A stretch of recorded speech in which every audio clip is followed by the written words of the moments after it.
Hi అండి, welcome back to our channel.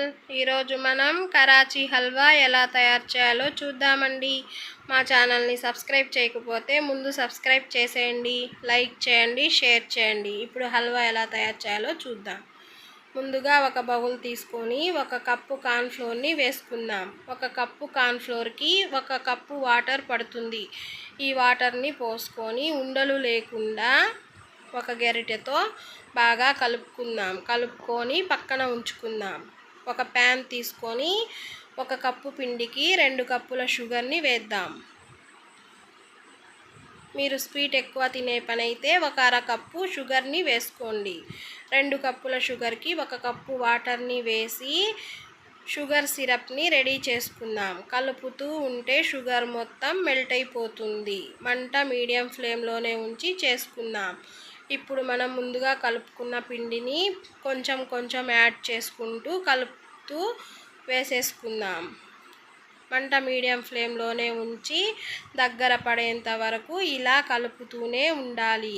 1 spoon నెయ్యిని వేసి మళ్ళీ కలుపుదాం. నెయ్యి మొత్తం పట్టేలాగా కలుపుకుందాం.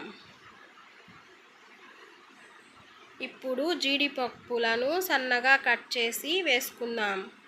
కొంచెం ఫుడ్ కలర్ని కూడా వేసేద్దాం. వేసి మొత్తం మిక్స్ అయ్యేలాగా ఒకసారి కలుపుకుందాం. ప్యాన్కి ఈ హల్వా అంటకుండా మొత్తం ఇలా వచ్చినట్టయితే హల్వా రెడీ అయిపోయినట్టు.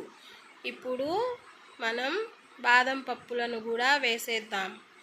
బాదం పప్పులు కూడా బాగా మిక్స్ అయ్యేలాగా కలుపుకొని ఒక గిన్నెను తీసుకొని నెయ్యి పూసి ఉంచుకున్నాం. ప్లేట్ అయినా తీసుకోవచ్చు.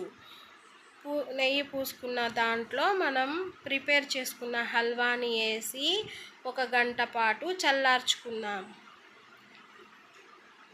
అంతేనండి, కరాచీ హల్వా రెడీ అయిపోయింది. పూర్తిగా చల్లారిన తర్వాత ఒక ప్లేట్లోకి తీసుకుందాం. తీసి పీసెస్ లాగా కట్ చేసుకుందాం. మా వీడియోని గనక మీకు నచ్చినట్టయితే లైక్ చేయండి, షేర్ చేయండి, కామెంట్ చేయండి, సబ్స్క్రైబ్